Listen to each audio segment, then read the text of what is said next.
PGMN, I think it was Franco, allegedly, na gagawa sila ng feature tungkol kay Martin and his wealth. Parang gusto nilang mag-do a deep dive doon sa mga ari-arian ni Martin, no? So hindi natin alam kung ito ba related to the blood control or just an expose on his wealth, tracing paano nila na-acquire yung iba't ibang mga kumpanya, anong taon, magkano yung kanilang kabuuang ari-arian, no? Itong si Martin, no? At kung totoo man yun, na sinabi na held hostage si Martin dahil nga merong incriminating video about the flood control, kung totoo man yun, di totoo din. There's also credibility na yung extortion case is also credible. Kasi it's mutually exclusive eh. Diba? Kasi pag merong talagang extortion, dapat merong video. Na nasa police station at higit lalo yung nasa city jail. So yung wish mo na sana mas malinis because it's Franco Mabanta? Or, yun, dapat we should all wish for everyone na merong na-deprived yung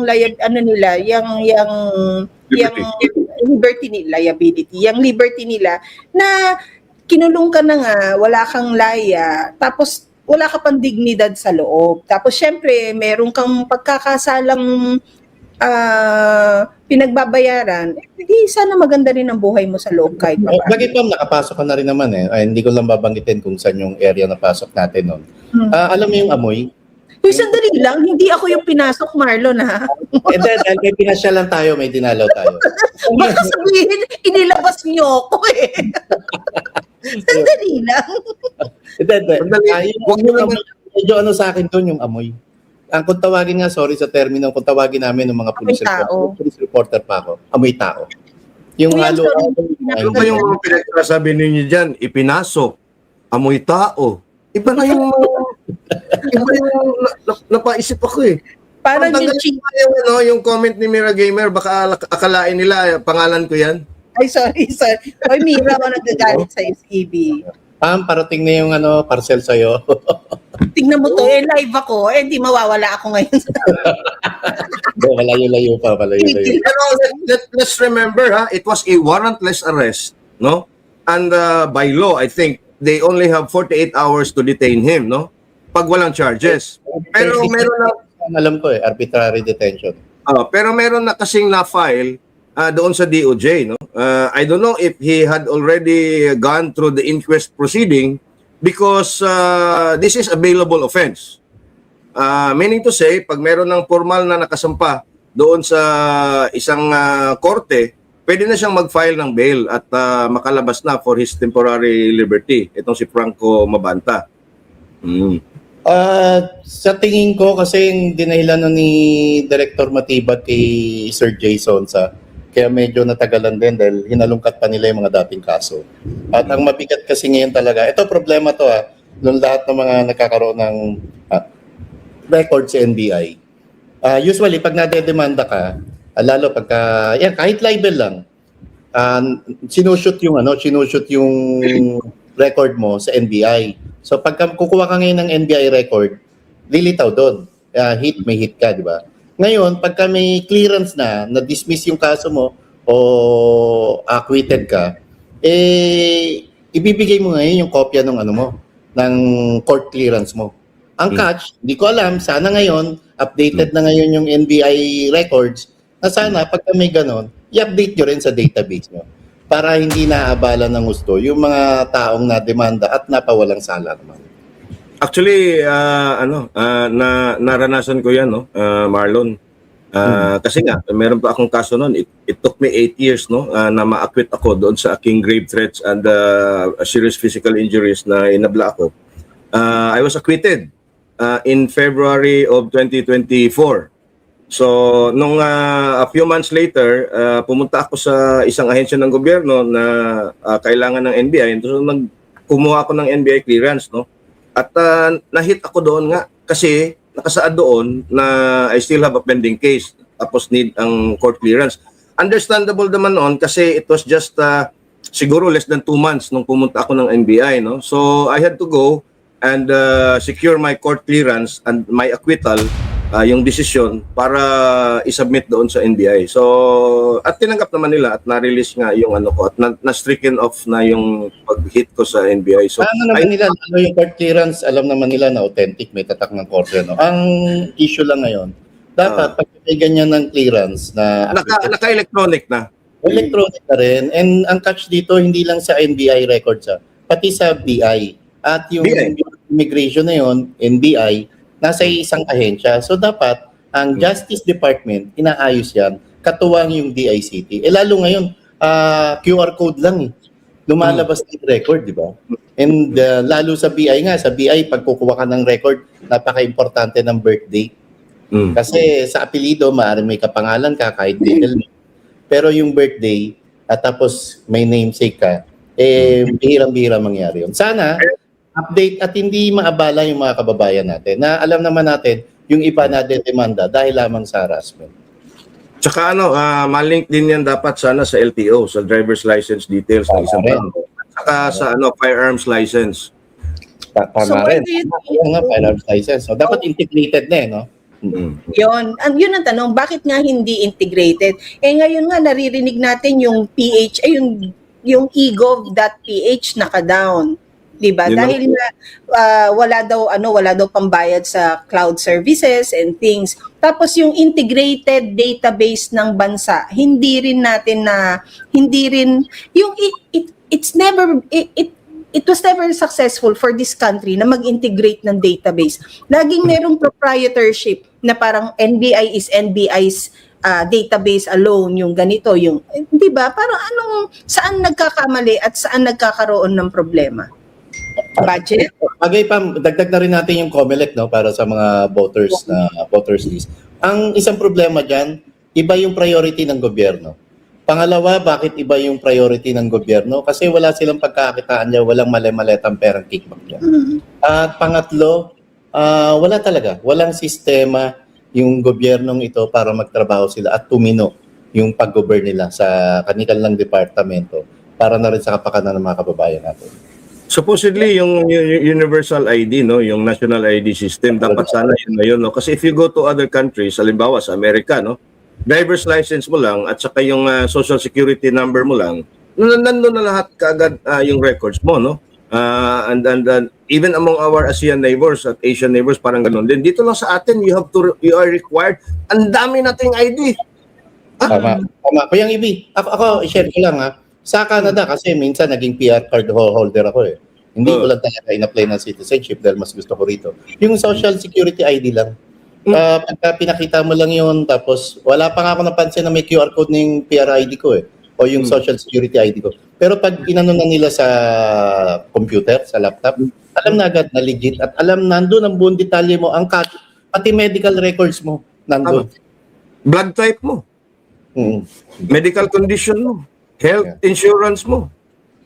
Well, look at the Schengen zone, 'di ba? Hindi mo kailangan, halimbawa nasa Germany ka, pupunta ka nang sabihin mong Luxembourg, hindi mo ilalabas ulit yung mga papeles mo para sa authorities ng Luxembourg. Once you enter a Schengen area, freely kang makakapasok sa Shenzhen zone, di ba? Hindi na yung labas-pasok. Ito na lang, napakasimpleng bagay din Maybe this is a matter of operation, Yung, di ba, kinikwento ko last campaign, yung halimbawa, it's the same terminal. Halimbawa, ngayon umalis kami, Terminal 2. Sa Terminal 2, pagdating natin ngayon, tama lang na scan and all, na yung bag mo dinaan mo sa scanner and things, nang hindi ka naguhubad ng shoes. The following day, aalis na naman kami, same terminal, biglang yung in charge, tatanggalin po yung belt, tatanggalin po yung shoes. Parang yung inconsistency, Diba? Gusto mo na lang sumagot na kagagaling lang namin dito kahapon. Hindi naman kami naghubad ng sapatos, wala namang problema, magko-comply ka naman, pero yung inconsistency, doon ka mabibwisit Ano pa yung data? Ano pa yung database, 'di ba? Na hindi ko alam kung pinagkakakitaan or hindi talaga tinututukan dahil walang pagkakakitaan. We don't know. Now I remember, Marlon, yung sinasabi mong court clearance, I actually read an article kahapon na hiningin daw si Jason sa ng court clearance at status ng kanyang cases ng mga cyber libel kasi may 4 na kaso pa yan si Manong Jay eh. So inorderan din siya na mag-produce ng kanyang mga court clearance at saka status of this cases no doon sa NBI na yun. Yun. Dapat malinaw yung pakikipag-ugnayan ng NBI pati sa mga korte para alam mo yun, hindi na malaking perwisyo yun sa isang tao. Kunyari, katulad nga niya kay Sir Joy Sonsa, nakulong siya. Alam niya, cleared na siya doon sa ibang kaso. Maghahalongkat pa siya ng mga records niya. Computer era na tayo ngayon. Diba? Dapat records lang eh. Ang problema nga, ginagamit na nga rin yung dahilan para iaras yung mga tao, mga individual o personalidad na nagiging critical sa panahon ito. Well, napanood ko naman dito sa, if we go back to the Franco Mabanta case ng PGMN, no, there was an interview late last night dun sa sa lawyer nila kay Attorney Bernice Piñol Rodriguez, na siyang humahawak ng kaso nila na I think pag-uusapan today yung sa bail. Kaya lang, Kuyang, ang problema, Marlon, Kuyang, ang problema dito, yung bail na yan, ang kinalaban mo hindi naman ordinaryong tao. Bakit, di ba, kung hindi ka ordinaryong tao, bakit ko gustong makitang palaya-laya ka? And knowing kung ano yung practice ng mga taong abuso sa kapangyarihan, hindi yan papayagan mag-bail. Hindi naman po pwede yan. Yeah, I know. But ang ano niyan is talagang makukonsumi talaga si Franco Mabanta sa proseso. Look at what happened to Jason. Yun na nga lang napaka-common na cyber libel bailable, biglang ang sasabihin ng RTC non-bailable. And then later, bigla magpas ng ilang gabi matulog doon sa detention. Yun ang sinasabi ko. Yun lang ang gusto. Ang kapalit lang naman nung tanga-tangahan mo sa batas na dati mo nang ginagawa, yung kapalit nun magsusorry ka lang. I believe ipapa-experience yan kay Franco Mabanta. At hindi lang kay Franco Mabanta, marami pa Pam. Dahil marami pang aarestuhin ang gobyerno nito. Ako, I don't believe that, no. I don't know how stupid the judge will be issuing a no bail order for a robbery extortion or robbery I don't think it's a bailable offense, no. So I don't think paano nila i-prevent.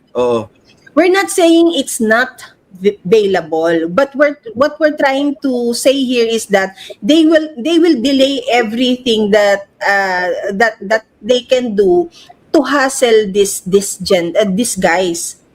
Maybe sa kampo ni Sir Jason dapat may mag-file ng complaint sa particular dun sa court administrator, kasi alam ko ang court administrator ang nag-handle sa mga nirereklamong judge.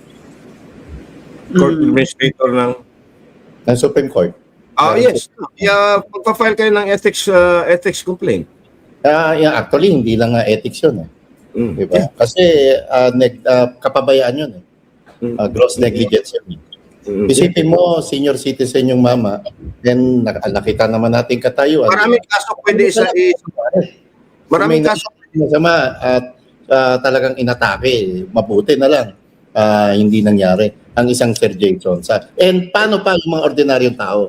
Kung kaya tayo sa isang kilalang personality, katulad ng isang Sir Jason paano pa yung mga ordinaryong tao at senior citizen?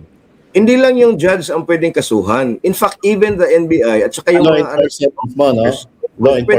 kasuhan because there's an administrative order na for cases that are not capital offenses, very light cases with 6 years or below, you do not serve it. You serve it on office hours. You do not serve it sa ang tawag dito sa gabi.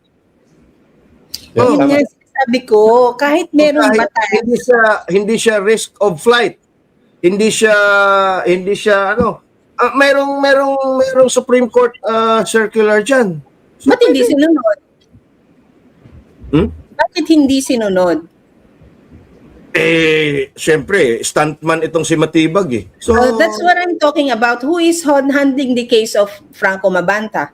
NBI, under Melvin Matibag. Bakit hindi naman niya i-delay na hindi muna makapag-bail?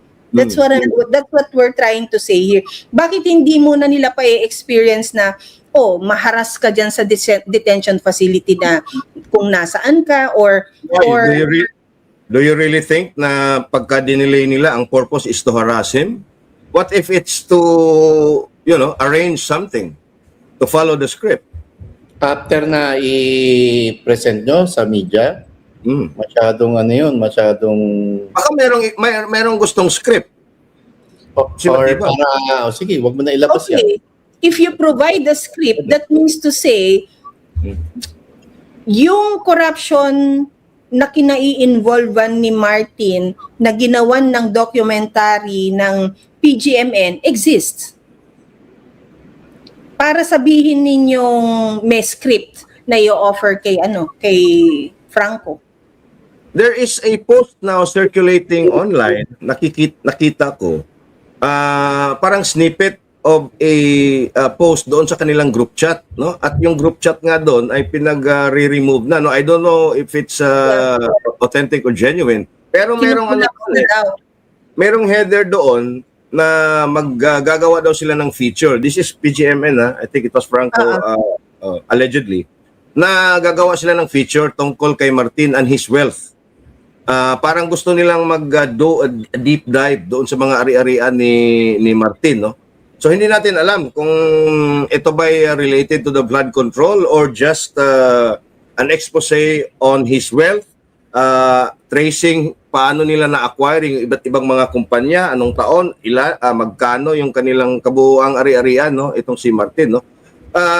At kung totoo man yun, na sinabi na held hostage si Martin dahil nga merong incriminating video about the flood control, kung totoo man yun, di totoo din. There's also credibility na yung extortion case is also credible. Kasi it's mutually exclusive eh. 'Di ba? Kasi pag merong talagang extortion, dapat merong video. 'Di ba? Kaya lang di pa nga lumalabas. Tapos na yung 90 minutes nang nakailang araw na tayo. 90 hours yata ang pinag-uusapan natin na waiting time. Pero Pam, Marlon, ito lang sasabihin ko, no? Ang sabi nila, the video was already done sometime in February or March ba yun? Kung ikaw talaga, totoo yung paninindigan mo for transparency and to hold everyone accountable. At yung journalism practice na sinisigaw-sigaw ninyo ngayon. Exactly. No, why didn't you release it the moment you finished it?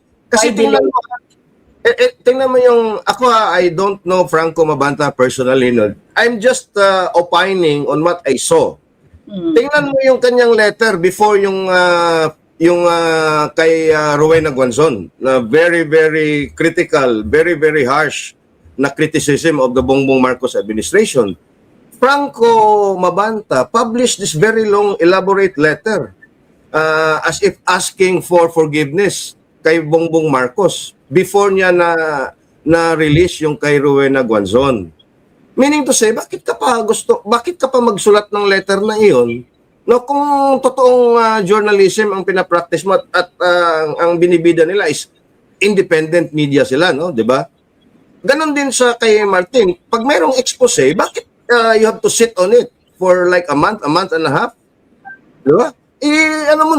Alam mo, si Marlon, journalist ito eh. Naghahabulan yan for the scoop. Sino yung unang makapag-publish ng isang expose?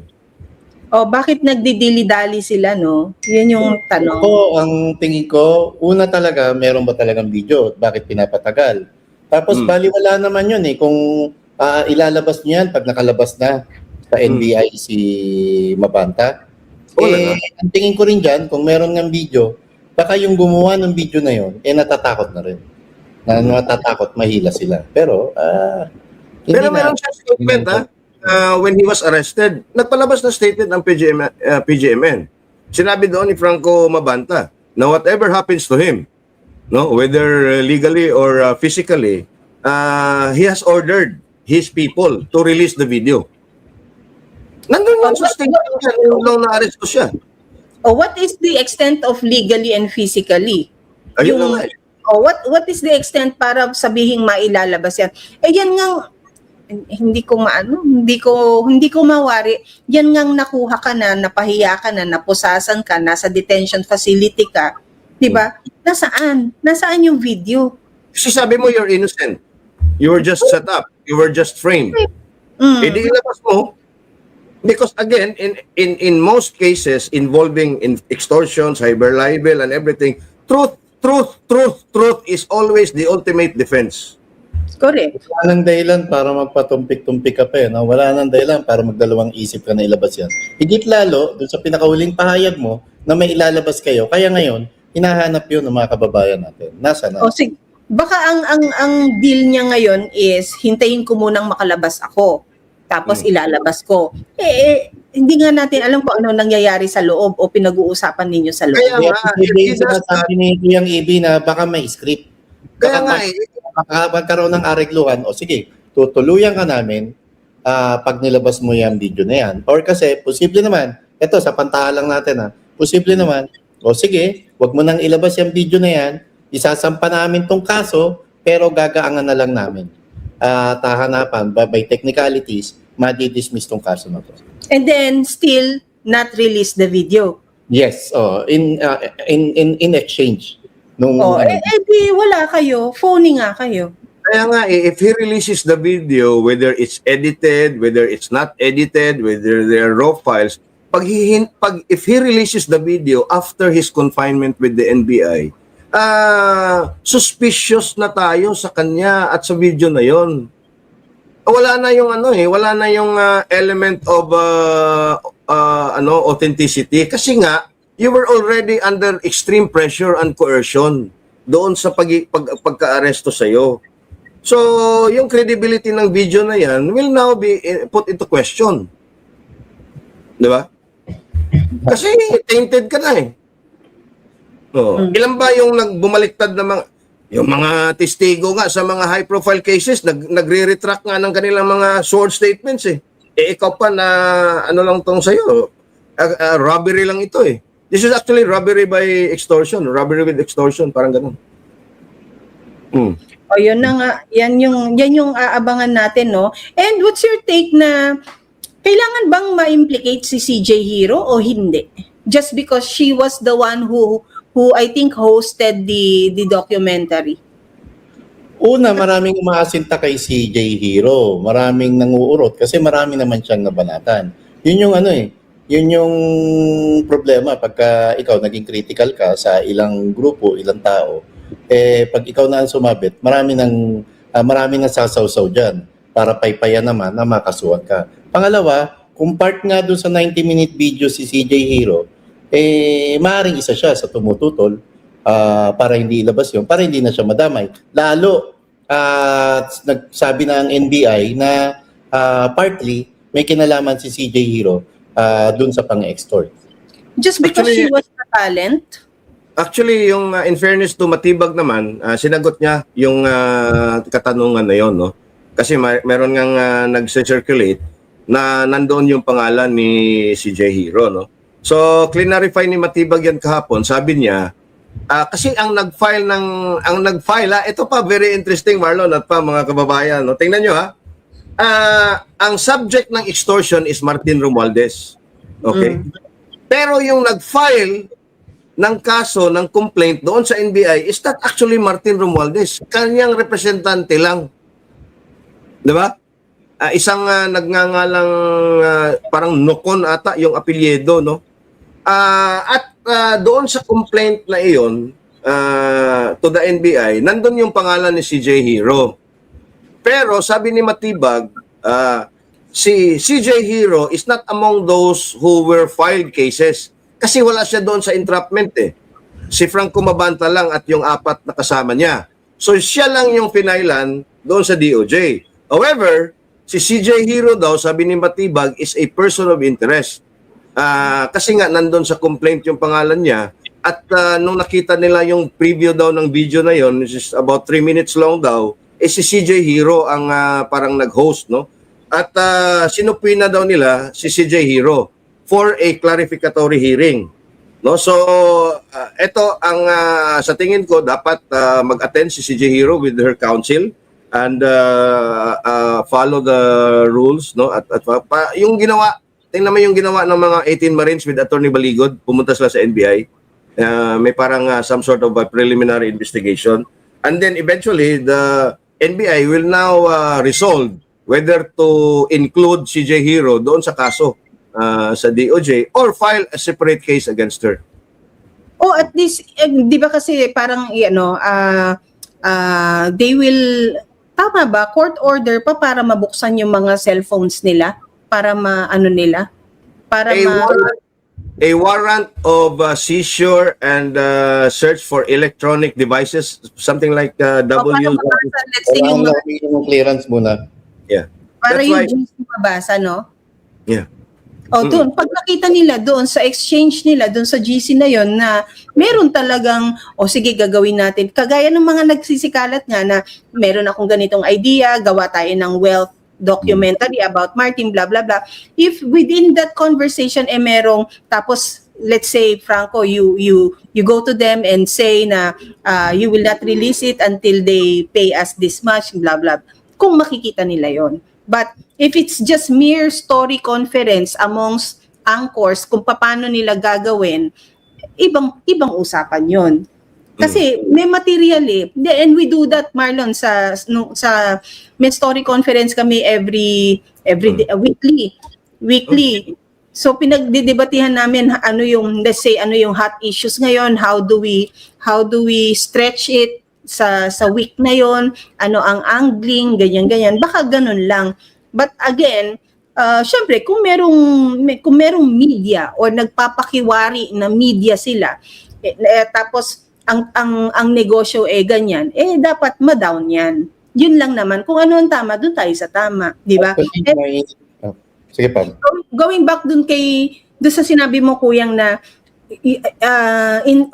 it's interesting na hindi si Martin ang nagsasampa o nagrereklamo. Ang daming ganyan. Maybe this person na nagreklamo is part of his audition is na, boss, ako nang bahala dyan. Ang daming ganyan. Ito nga, di ba, yung Jason Binay, yung nagrereklamo kay Attorney Vic sa Kingmaker book niya, hindi ka naman nasaan ka sa lahat ng pangyayari para questionin mo yung libro na libelous or kung ano man ang sinasabi. Hindi ka nga pinakita sa libro. Hindi ka nga namin kilala eh. Correct. Maraming ganyan. Huwag na lang tayong pumunta kung sino-sino, Pam. Dito na lang tayo kay Bongbong Marcos. Yung cyber libel against Jason and Eric Celis. Libel is a personal crime. Even if the investigative bodies of the government can motu proprio conduct their investigation, there should be a private complainant na mag-e-execute ng complaint affidavit bago siya magiging people versus the accused, bago siya magiging state versus the accused. Because libel is a personal crime. So ngayon, bakit itong NBI ang nagreklamo on behalf of the Bongbong Marcos? And then they twisted it. Ang ginawa nila is Article 154, unlawful utterances sa cyber libel in relation to a cyber libelous post. So, I mean, alam mo yung stunt nga, no? Na tinatawag natin, they will do everything. Magtatumbling-tumbling sila dyan. And napaka-sensitive ni Director Matibag. Kasi he makes it a point to name drop kung sino kung kanino siya napipikon. No? Kagaya nung isang araw, ang ni-name drop niyang kinapipikunan niya was Attorney Guanzon, na para daw ang sinasabi, ang daming lawyers na walang alam sa hindi naman sa batas, sa enforcement. Ganyan. Kasi daw naglabas daw ng take si Com Guanzon na ang sinasabi saan daw galing yung pera, blah blah blah, until he said na yung perang yun gawa sa rekto. Yun. That sent me also an alarm, ha? Mismo. Di ba? Ibig sabihin, pinapayagan nyo. Ang kahit sino, iprenta ng ganon. Hindi ba lapitin sa batas yan? Yun nga parang, game. Actually, Marlon and Pam, no? Let me qualify that, no? I agree with you, no? Pero sa batas, pwede na gamitin yung counterfeit money for an entrapment operation. But you have to go through certain procedures. Before the entrapment, you have to mark all those bills, put in yung parang ink, na yung powdery na na para pag hinawakan mo yung pera, ma-prove talaga that it was marked money. You have to put it in the doon sa forensic lab nila. And then you have to make an inventory of all those counterfeit bills. Counterfeit bills na gagamitin mo doon sa entrapment operation. But for a director of an NBI to say doon sa interview na galing yan sa recto, can you imagine the implication of that statement alone? Ang tanong nga ano ba yung budol money na yan? Readily and available na ba yan bago ginawa yung raid o paghuli, pag-aresto? Or pinagawa muna saka ginawa yung pag-aresto? Entrapment. Oo. Well, those are the questions because hindi siya apologetic the way he mentioned na they availed of a service from a recto business, 'di ba?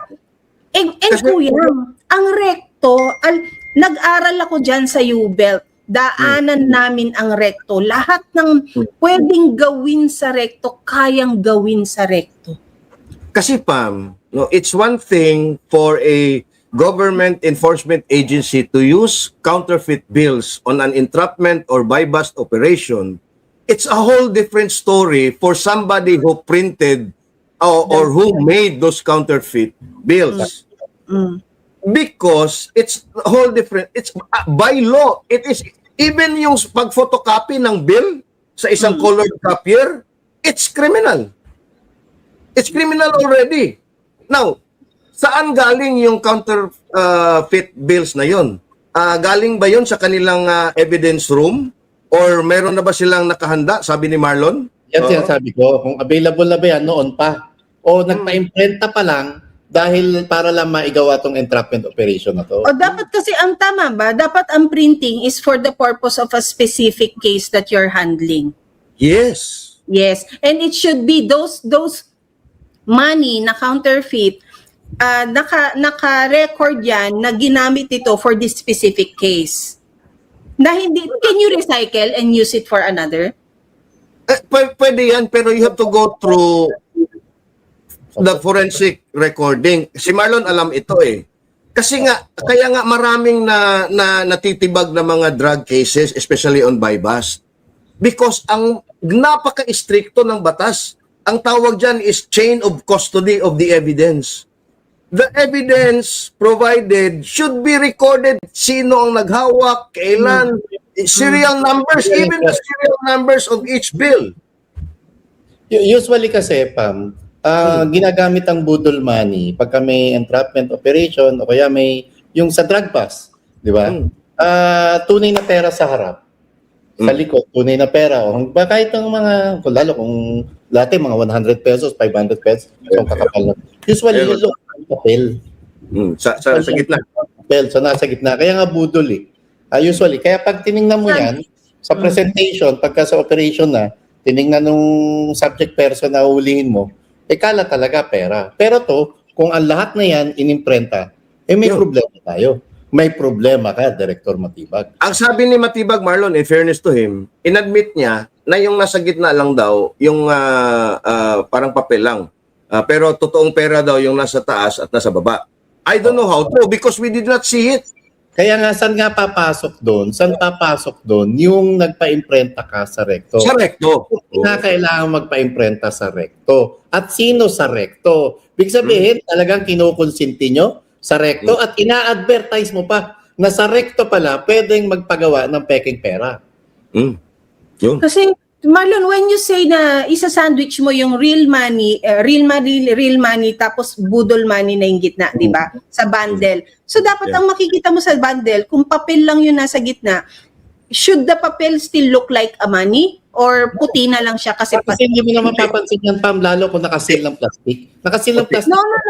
No. I will have to disagree for a while, no. Because yung nakita niyo yung unang labas na nakuha na sila Franco, 'di ba ang pinaka focus ng camera yung pera tapos parang silhouette na lang sila sa likod. Yung bundles kasi ang seal niya Metrobank. Metrobank. Tapos kaya na rin ako na parang ang dami namang pera kasi makikita mo yung consistency nung pagka-blue kasi 1,000 bill. Ang tanong ko is dapat ba although masyadong loud yung color na maiisip mong peke. But okay. Well anyway, ang sinabi niya din is parang 50,000 lang yung real money. Tama ba? 50,000. Parang ganon. So, hindi ko alam kung saan niya sinasabi yung 50,000 na yun, spread as the sandwich. Kaya nga yun yung sinasabi ko, Pam. Kasi, unang-una, sa ganyang karaming pera, hindi na para bilangin yan harapan o isa-isayin nung tatanggap ng pera. Yung sinasabi ko na dahil nakasil yan, at palagay mo, isang balot, 1 million, hindi na masyadong halata yan, Pam. Yeah. Ang gilid. Lalo, hindi mo hawakan, hindi mo lalapitan, o hindi mo isa-isayin. Kasi hindi ka naman makakapanlin lang, makakapambudol. And yung 50,000 pesos na yun, pwede, gamitin mo legal. Kailangan nakakatakot dito, bakit kailangan mong i-anunsyo na sa recto ka nagpagawa ng pekeng pera, considering na bawal yan sa batas, abogado ka, at ikaw pa mismo ang direktor ng National Bureau of Investigation na dapat nangunguna sa pagsugpo sa counterfeit money. yan din yung sinasabi ko, yung pagiging pikon niya, minsan madalas nagiging loose cannon siya. Tama. Kasi nga, alam mo may bagong direktiba nga, yung bypass ngayon. Alam mo yung bypass ngayon, kahit gaano kaliit, dapat sa bypass na yun at sa hulihan na yun, nandun na, present na, yung anong tawag nito, yung barangay councilor or any representative from the barangay sa pag-i-inventory doon sa mga nahuhuli. Even the budol money or the bypass money. Nandun yan, nakadocument yan at nakabody cam pa yan. Nire-require ng korte yan. No? Kasi nga importante sa korte yung chain of custody ng ebidensya. Because if you break that chain, you break your case. Correct. Pero ito, the way they handled it, yung entrapment, I don't think it will hold in court. Honestly. Ako yung ibi pa pinagtanong-tanong ko yung grupo nung nag-operate against kay Mabanta. Matitino to mga to. And tama ka rin kuya, na technicalities, baka tamaan sila. Pero mga magagaling to, itong grupo to. Because even Director Matibag said that he consulted the best agents. Para dito sa entrapment na to. Wala naman, mga sirs, wala naman kaming problema dyan. Ang naging problema is, yung statement po na flexing yung dating na sa recto po pinaprint. Because bilang isang ordinaryong tao, no, parang magugulat ka talaga na parang, May muuho na yan, di ba? Malalaglag ka sa upuan. Kasi ako bilang laking Moraita kasi ko, alam ko yung pag walang ribbon sa typewriter, doon ka magpapatype sa mga and all, no? Makikita, magpapagawa mo, peking ID. Diploma. Transcript pa, marami akong kilala. Birth cert, marriage cert. Pam, peking resibo, marami akong kilala, scholar sila. Para mapataas yung sisingilin nila sa foundation, i-adjust doon sa recto. Di ba? Forgery yan. Inamin mo. Yung ginawa mo na. Forgery yan. Pero alam ko na yung 4. Ay, sandali lang, Marlon. Ito na yata yung ano. Sorry pa, mabilis na. Sabi ko, nabala. Message ko. Pinapadala ko kasi okay. Nasa muna tayo ng comment. Oy, sino po, recto? May nagtanong nga yung ba diploma ni Bongbong Marcos gawang recto rin? Kaya ano na lang katiwala ang isang NBI director sa Recto University. Oy, usapang rectos. Nasa usapang recto tayo ngayon, ha? Hindi napansin ng ating mga kababayan. Etong si Mami Lauren Legarda Leviste, yung nanay ni Leandro, nag-file ng resolution doon sa Senado calling for an investigation doon sa aid, ayuda distribution sa Batangas. Harangin nyo ngayon yan. Kuyugin nyo ngayon si Loren. Bravo, Mami! Mami! And speaking Pero of Mami to the rescue! Yung dalawang to, gulong kausap. Speaking of recto, deadline na. Nakapag-submit na ba ng kanilang komento yung Office of the President doon sa kautusan ng Supreme Court na dapat ba magpa-herpolical drug test ang Bongbong Marcos? Putang ina, Marlon. Pag-usapan natin yan, pa. Parang ako ginura mo, kuya ka. Sandali lang kay Lauren muna. Balik lang ako kay Lauren. Napaka-selective naman nung pupunta yung hinihingan niya na i-hearing. Bakit nung nagsalita yung anak mo na merong mga Cabral files and all, hindi mo sinuportahan na magkaroon din ng hearing? Yun. Tama Diba? ka, ma'am. Sorry, hold it. Pero ngayong dahil baluarte ninyo ang involved, Batangas, concern na concern kayo. Now you have his back. Tapos gusto mo pag gusto mo idinigin. So masyado lang selective for me. Tama ka, pagiging selective. Pero ako, normal yon bilang nanay. Kasi tayo, nakita natin, hindi natin kaano-ano si Kong Leon, nainis tayo. Talagang kinuyog yung bata, di ba? Pangalawa, and concern ngayon ng probinsya nila, kasi sisingilin siya ng kanilang leader, particular yung mga barangay chairman na hindi nabigyan ng ayuda at talagang binaliwala ng Gobernadora Vilma Santos Recto. Ngayon, pangatlo, doon sa pagiging selective, tama ka rin, Pam. Dapat, panahon ngayon, Senadora Lauren, ilabas nyo na rin. Tinutulungan mo na rin naman ang anak mo, pinagtatanggol mo na rin naman, at dakila yun, dakilang move yun bilang sa isang nanay. Dakilang ina. Para magkaroon ng dakilang move din para sa bayan, ilabas nyo na yung Cabral Files. Unang-una, dati kang journalist. Investigative journalist. Oh. Investigative journalist. Nasaan na ngayon? Yung skills mo na ganyan, tsaka yung advocacy mo. Ayun. Pero let's go back to Lian Leviste. Kahapon din, nag-file si Sharon Garin of the Department of Energy ng administrative and criminal cases against Leandro Leviste and the board of directors of Solar ng Bayan. Tingin ko, inaasahan na rin ni Kong Leon yan. Parehas lang rin ng inaasahan ni Congressman Kiko Barsaga na itutuloy yung expulsion para sa kanya. Oo. Uy, sorry I will have to address this one. Si Tinkster sabi niya, ayan ka na naman, Pam, because I think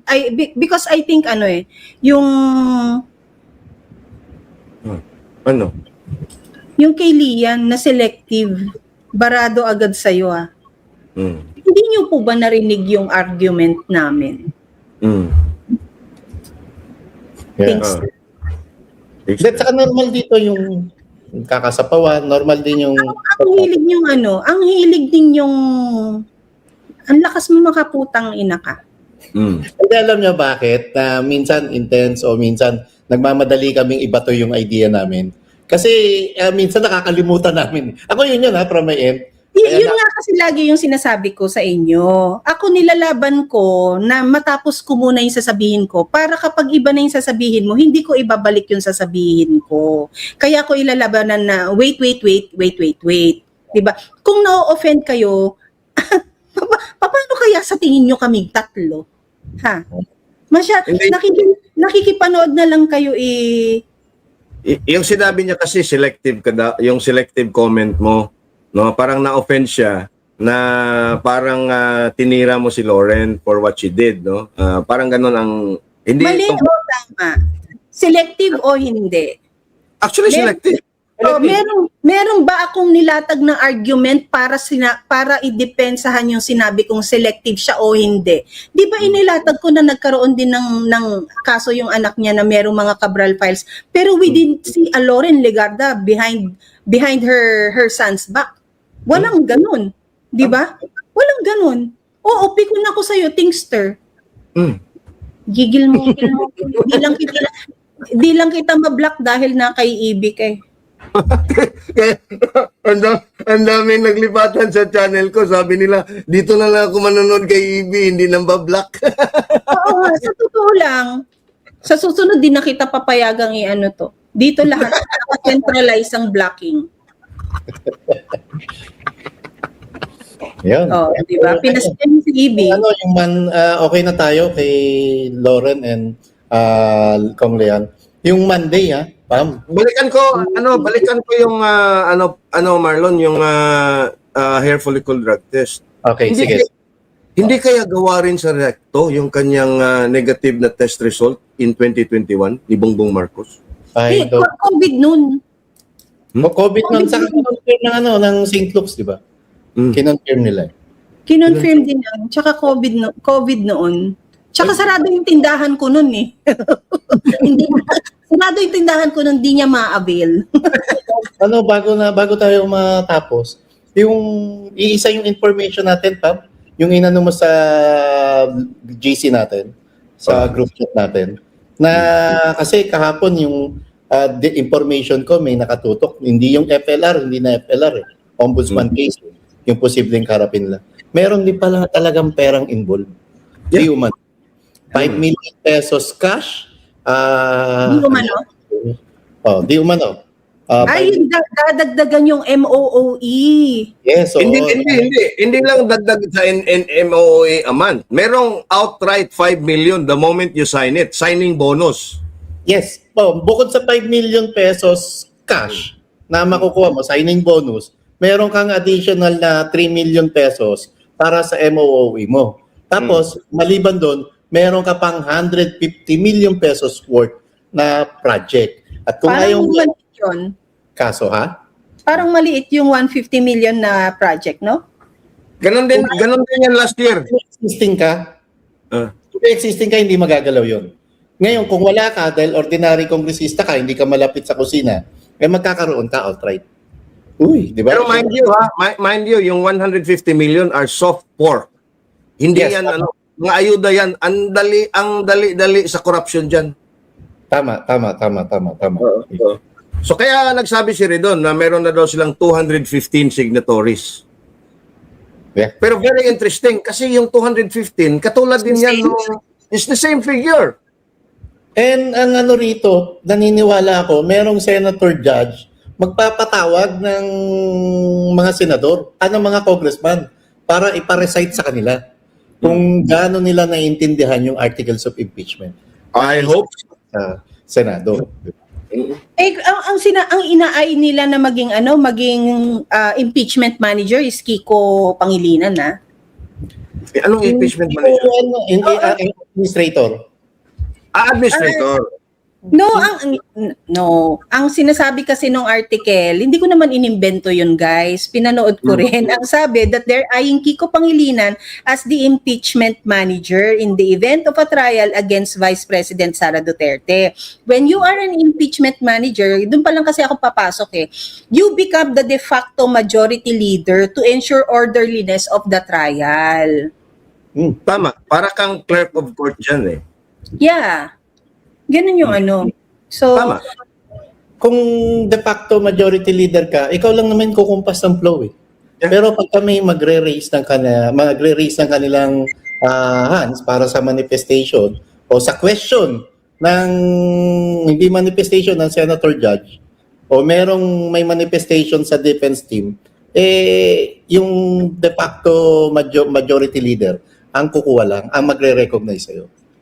yun. Pero nasa trial stage na kayo remember kahapon or nung isang araw, nagsalita si Peng sa kapihan sa Senado na there is a possibility that the impeachment court will not yet convene. That the minority or some of his colleagues will question the articles of impeachment and the proceeding and block the convening of the impeachment court. And they will do that as a Senate, as a legislative body. Meaning to say, Impeachment court. wala pa yung impeachment court, meron nang magmumosyon dyan at magque-question dyan sa proceedings na yan. Them being the Senate muna. at not the impeachment trial court. So ngayon, dito na yung just like what happened in the 19th Congress. 'Di ba? Halos magsuntukan na yung pagdidebate ng mga senador doon. 'Di ba? About the merits of the impeachment at kung ano na yung mga dinidiscuss nila doon. Ito Marlon, pagka nakarating na yan sa Senado, madugo talaga yung laban dyan. Yeah. I'm pretty sure. Yan yung bloodbath na yan. Madugo because pahirapan. And we have to have a solid 10 or a solid 9. We have to have a solid 9 that will go against the impeachment. So when we say solid 9, minority na to eh. 'Di ba? Sila yung minority. So dapat maging solido yung minority. Kung totoo man na meron ng bumaligtad sa minority, who from the majority will likely be solid with the minority? Yun na yung tanong. Kaya yun yung game changer, lalo kung magkakaroon ng coup sa Senado. Kasi nga kung may baliktaran, no? The possibility of baliktaran dyan sa Senado is from the minority to vote with the majority and some of the majority to vote with the minority. So it's both a 50-50 chance, no? Kaya when that reaches the Senate, grabe yan. Siguro magdamagan yan ang usapan dyan sa Senado. Okay, question. On Monday, kasi sa plenary sa Congress, di ba? On Monday ba makikita natin yung sinasabi nilang 215 na votes? Dapat. Hindi pa. Ano yun eh? Kasi di ba yung committee report pa lang naman ang didiscuss? Present sila sa plenaryo. Dapat, dahil doon din nila pagbobotohan, di ba? Hindi ka pwedeng bumoto in absentia. Ayan na nga eh. Ewan ko kung makikita natin yung 215 votes kaagad-agad. Kasi ilalatag pa yan sa floor and then they will deliberate, no? And I don't know how long will it take doon sa deliberations, no? If they do it just like the way they did it last year, no? Na wala nang deliberation, at alam naman natin ang yung procedure diyan, no? Talagang sino-shortcut kahit may nag-o-object, yung ng presiding officer, ini-strike down nga yung nag-o-object, no? Kasi ang liliit lang ng mga numero nila doon, no? So there's a possibility na makikita natin yung 215 votes by Monday or at the very latest Tuesday. O yun naman yung sinasabi natin. But again, hindi yung Monday mapagbobotohan yan ng sarado and then by Tuesday nasa Senado na. Hindi ganon. Parang pwede rin. Pwede sa Monday mangyari yan pa. Yes, pero yung kamo sa Tuesday nandun na kaagad sa Senado, hindi ganon. Well, if the articles of impeachment is approved, no, by more than 106, then automatically it will be transmitted to the Senate. You are talking about the articles of impeachment, Kuyang, but on Monday, what they're gonna tackle sa plenary is the committee report because some members pa rin, maybe I'm wrong, some members pa rin of the House of Representatives will have to air their approval of the committee report because Kong Sid I was in a meeting with Kong Sid Ugab kagabi and he mentioned that na may mga ibang question nung kanilang committee hearing because again sa sinasabi nila kasi di ba yung dalawang reklamo na minerge may reklamong minerge eh so it becomes one report pinagsama ang sinasabi nila sa batas, that is a new report. That becomes a new complaint na kailangan sagutin din ni VP Sara. So, pagdating sa proseso, mali na yun and they want to question that. That's why sinasabi natin, yung mangyayari sa Monday, yung pag-agree nila sa committee report. Tama ba? Kaya nga, no? Tama ka, no? At tama si Kong Sid Ungab, no? Because I saw the report, no? And in that committee report is also the de facto articles of impeachment. Okay? Ang nangyari kasi, the committee report was adopted unanimously by 55 and then, because of that adoption, the committee in itself formulated the articles of impeachment for deliberation in the plenary integrated into the committee report. And that is why, tama si Kong Sid Ungab, they can actually question it. Kasi dapat iba yung committee report at iba yung articles of impeachment. Correct. Oo. And they can actually deliberate on the committee report. But the problem is, the committee report already adopted unanimously. It has already been adopted. So it will now be up to the floor for a debate. And then they would probably argue na kasama na yung articles of impeachment. Pero who knows, no? Hindi naman tayo kongresista. Hindi, tama yung kay Kong Sid Ungab, no? Pero alam naman natin itong kongreson to, hindi malayo na i-railroad nila. Okay, sige. Merong tumutol, may mag-object muna o merong gusto mag-interpolate sa plenaryo. Paano kung yung presiding officer rule agad, divide the house? Oh, I asked that last night sa meeting. Ano Marlon. sabi ni Kong Sid? Because sabi kong ganyan, kung what will happen, kasi ang nakita natin, yung balitaktakan between Recto, Lian Levistre and the Recto boy, na anak ni si Ryan Recto, 'di ba? Halos pina-strike out yung privilege speech ni Lian. Tapos sabi ko, paano hindi po mangyayari sa inyo na tumututol sa ilang mga puntos sa report na hindi kayo pagpatayan ng mikropono or hindi pa strike out kung ano yung mga sinasabi nyo or unfortunately hindi kayo mabigyan ng pagkakataon na magsalita. Tapos i-railroad lang. Tapos ang sabi niya, you have to remember, ang naging dahilan ng pagka-crash or pagkaka-fail ng 19th Congress impeachment is due process. Exactly. Yon. Exactly. So, kung hindi sila pagbibigyan, the court is watching kung ano na namang due process ang hindi ninyo gagawin. So, it is that again, yung kagaya ng ginagawa si Luis Ro, makikita mo sa Committee on Justice, di ba? She was really very careful na walang magkaroon ng mga ano yung sinasabi, probing questions, di ba? Talagang minomoderate niya because they want to make it perfect this time.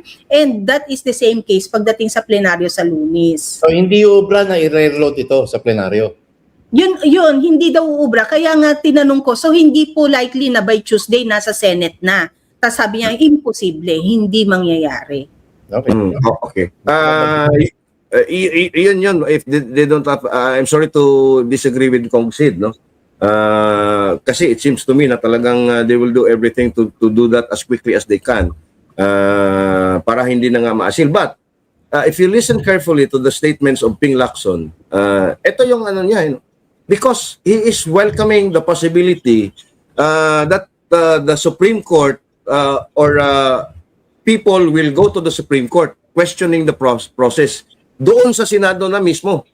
But because if you remember, I don't know if it was the petition of Torion et al. And VP Sara on the certiorari or both petitions.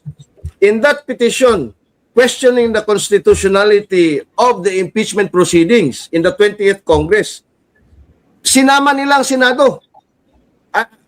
Correct me if I'm wrong, ha? Pati ang Senado, ang proseso, pag inakyat na sa Senado, kinestyon din nila sa Korte Suprema. At that is why si Ping Lacson, when he was interviewed or nagsalita siya doon sa kapihan, he was open to the idea and in fact entertaining the idea na meron po kasing sa Supreme Court, tatakbo yan sa Supreme Court at magdedebatehan pa yan dito na sa amin as a Senate, as a legislative body. So, again, this is a very, very fluid situation. We do not know what will happen in the lower house on Monday. And we do not know. But we have been given a preview of what will happen in the Senate. Because Senator Robin Padilla actually declared that he will do everything, the minority will do everything to stop in its track the impeachment proceedings in the Senate. Yan ang maganda. Lalabas kung sino matalino, sino matapang, sino may prinsipyo. Exactly. At dapat, lahat ng nasa minority, magsalita. Dapat, lahat ng nasa minority, pakita nila yung kanilang galing, husay, talino, at pakita nila na karapat dapat sila maging senador ng bayan. Pero hindi lang minority, Marlon, ha? Because if you remember, in the 19th Congress, hindi lang minority ang nag-vote na i-archive yung impeachment complaints. I think 16 ata ang nag-vote doon. Tama ka, Kuyang. Pero ang unang aasahan natin dito, dapat yung nasa minority block. Kasi mismo pagpili na tungkulin trabaho ng minority na tumutol. Yeah. Kaya nga, minority, hopefully, they can do another 19th Congress, no, na minority plus more. Kasi 16 yun in the 19th Congress, ang archiving. At dito na nga yung sinasabi natin pa, Marlon, yung dinidiscuss natin, nasaan na ba yung Supreme Court? And then I go back to ito lagi kong sinasabi, timing is everything. So who knows, no? Who knows? We'll see. Yon, titingnan natin yan, aabangan natin ha. But my take for today is yung concern ng marami dun sa rekto na pagpapa-imprenta ng pera, no? Sana ma-address yan ng mga kaibigan natin dyan sa NBI, makapagbigay ng paglilinaw at pahayag tungkol sa nasabing yan ni Director Matibag. Ako naman, Pero congratulations kung ganyan yung nakikita natin na operations na magaling ng NBI, ma-appreciate talaga dyan. Lalong-lalo na sana kung yung namumuno rin, may kababaan loob, no? Sana para ma-uplift yung galing talaga na meron yung mga agents natin dyan. ako naman, Pam, doon sa 90-minute na video na ipinangako ng PGMN, no? Sana inilabas nyo na rin yan. Kasi yan din makakapagpatunay, hindi lamang na inosente kayo, na talagang na-prename up lang kayo, ito rin makapagpatunay kung gaano kalalim yung kinalaman ni Martin Romualdez sa multi-billion pisong flood control scandal. Tama. Kuya. Ako wala, maging mapagmatsyag and be very, very critical, especially in absorbing information and in believing information that you see online, especially those viral videos or viral content, without even investing in some effort to verify all those claims, no? Hindi ko naman sinasabi na masama siya or hindi siya hindi ano. Ang sinasabi ko lang, do your own critical thinking and keep questioning, be skeptical on everything, even to yourself, even us. Huwag niyo kaming paniwalaan kaagad. Question us, you comment against us. Wala, ito yung dito tayo nag-i-improve. If we question ourselves and if we question each of us, para maliwanagan po tayo. Yun lang po. Yon. And of course, kung didepensahan namin ng mga sarili namin sa mga comments or sa mga tirades or attacks ninyo, you also allow us that. Hindi naman pwedeng one way lang because that is already addressing your concern right away. Let's say for Think Story a while ago, no? Sinabi niya, hinarang ko na agad, and then sinabi ko, hindi mo ba narinig na meron akong nilatag, blah, blah, blah. Pero ang sinagot ulit niya sa akin is, hindi ka pala makatake ng pikon ka pala. I don't know anymore. Kung doon mo po dadalhin yung discussion, siguro nga pikon ako. Pero kung nadala ko yung discussion doon sa paglalatag ko nung premise ko kanina,